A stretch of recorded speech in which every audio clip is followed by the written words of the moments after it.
안녕하세요. 11월 17일 일요일입니다.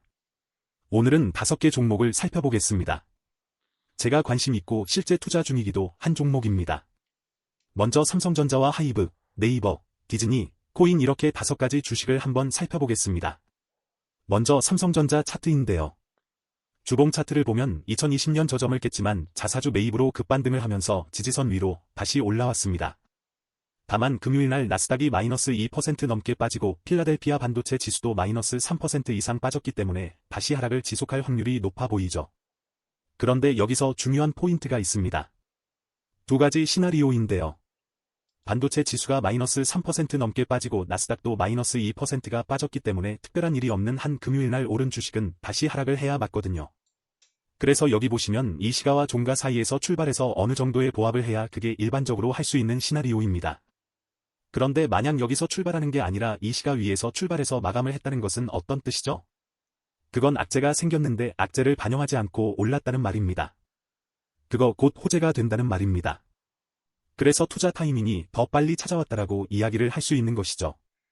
반면 이 중간쯤에서 시작해서 등락을 거듭하면 저는 일단 투자를 안 할 건데 만약이라도 너무 저점인 것 같다 이날 진입을 못한 분들이 반드시 진입해야겠다라고 한다면 이 중간쯤에서 분할 매수로 산 후 최근의 저점인 목요일 저점을 이탈했을 때 손절하는 방법이 있겠죠. 주봉 차트에서도 보면 여기 빨간색 5일선을 한 번도 돌파하지 못하고 계속해서 맞고 떨어지는 모습을 보이고 있죠. 2주 전에도 5일선을 돌파하는 듯했지만 결국 돌파하지 못하고 다시 저항으로 맞고 내려왔습니다. 따라서 5일선 안착이 현재로서는 기준 포인트가 될 수 있습니다. 일봉에서는 이제 3번 구간으로 진입을 했다라고 말을 할 수가 있는 거거든요. 물론 전저점을 다시 깨고 내려가면 이 3번은 잘못된 판단이고 다시 2번의 지속이겠죠. 그런데 중요한 건 주봉 차트로 5일선을 돌파하고 일봉 차트로 여기 21선을 돌파한 안착을 하면 그때 투자를 할지 말지를 결정해도 늦지 않는다는 말씀입니다. 물론 이것도 제가 선호하는 투자는 아닙니다. 왜냐하면 저는 모멘텀이 있는 곳에서만 놀 거기 때문이니까요. 다음은 하이브 보겠습니다. 하이브가 최근에 상승을 했습니다. 여기에 보면 최근 계속 고점에서 부딪히다가 쭉 하락을 했었는데 쭉 상승했다가 쭉 빠지고 다시 쭉 상승했다가 쭉 빠졌습니다. 변동성이 굉장히 큰 주식이지만 깔끔하게 올라가고 내려갔기 때문에 어떻게 보면 지저분하지 않고 깔끔하다고 볼 수 있어요. 그래서 현재는 보시면 여기에 아까 방금 전에 저항선을 그은 수평 저항 부근과 내려가는 61선이 만나는 자리에 있습니다. 여기서는 시나리오가 2개의 저항선이 한꺼번에 있었기 때문에 그리고 실적 발표도 지났죠. 그렇기 때문에 조정을 받고 5일선을 받고 다시 상승하거나 아니면 이 상태에서 출발을 위해서 하면 이대로 쭉 상승 추세로 갈 수 있습니다. 이대로 쭉 상승으로 갈지 아니면 여기서 저항을 받고 떨어질지는 지금은 알 수 없고요.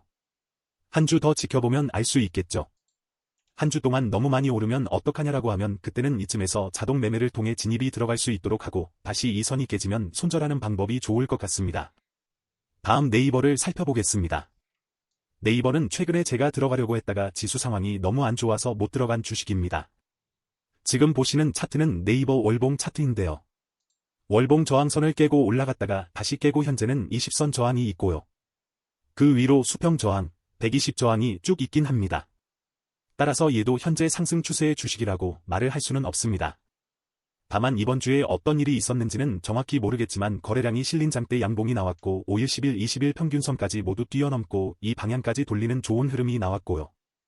60선도 돌파하는 흐름이 나왔습니다. 이 위에 저항과 120이 있지만 이것까지 뚫고 올라갈 만한 호재가 있다면 네이버는 이 지점부터 상승 추세라고 할 수 있겠죠. 물론 이쪽 저항을 맞고 다시 한번 조정의 길을 갈 수도 있습니다만 그건 아무도 알 수 없지만 지켜볼 만한 포인트가 될 것 같습니다. 그래서 올라올 때 거래량을 보면 계속 늘고 있는 중이라 나쁘게 보지는 않습니다. 저도 이쪽 부분을 확실하게 돌파 안착을 하면 그때 투자를 손절을 잡고 진행해 볼 생각입니다. 보통 이런 상황에서는 지수까지 버텨주면 더 뚫고 올라가기가 좋은데 아직 코스피 지수가 하락 추세를 벗어나지 못하고 있고 미국 증시도 고점론이 나오고 있는 상황이라 보통 그런 상황에서는 얘가 다 좋다 하더라도 한 번 더 조정을 받을 확률도 크거든요. 그 부분을 좀 지켜봐야 되겠습니다. 다음 디즈니 주식 살펴보겠습니다. 최근 디즈니가 상승 하락을 했지만 다시 조정을 받으면서 이쪽에서 좋은 모습으로 보이고 있길래 241평선을 돌파하는 부분에서 매수를 진행했습니다. 원래 이쯤에서 매수를 할까 말까 고민을 하다가 맞고 떨어지는 꼴을 보기가 싫어서 차라리 여기를 돌파하는 이 지점에서 매수를 한 것입니다. 이 지점이 어떤 지점이냐면 올해 6월 9개월 고점을 뚫는 고점이기 때문에 수익성으로는 여기서 투자하는 게 더 높았겠지만 확률상으로는 여기서 투자하는 게 더 좋았을 타이밍이라 여기서 투자를 했습니다. 투자할 때 조금 찝찝하게 했던 것이 실적 발표 시즌이 이때 있었기 때문에 실적 발표까지 보고 들어갈까 말까를 했었는데요. 사실 실적이 안 좋거나 그럴 거였으면 차트가 이런 모양을 그리지 않았을 거라는 판단이 들어서 이것도 손절을 잡고 들어가는데 운이 좋아서 상승을 했습니다. 그래서 실적 발표 날 1차 분할 매도를 하고 다시 금요일 날 2차 분할 매도를 했습니다. 아직 물량이 3분의 1 정도가 남아 있는데요.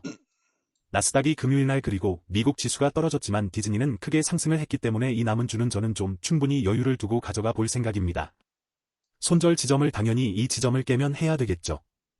그럼 벌써 이익폭이 꽤 많이 반납해야 할 수도 있지만 예를 들면 지금 팔았을 때보다 한 5% 정도의 이익을 반납할 수도 있지만 반납을 할지 안 할지를 모르고 저는 여기서 들어가서 이미 분할 매도를 진행했기 때문에 욕심을 크게 부리지 않고 이 정도 지점을 3차 지점으로 잡고 어디까지 올라가는지 그냥 지켜볼 생각입니다.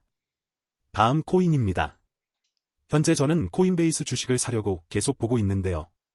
사실은 이때 잡았으면 좋을 위치인데 이런저런 이유로 잡지를 못했습니다.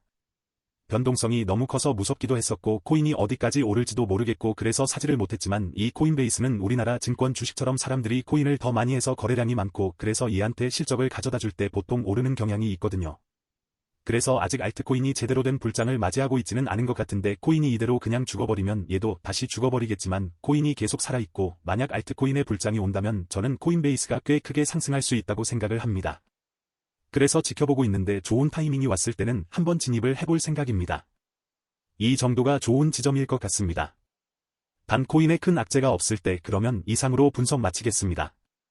구독, 좋아요 부탁드립니다.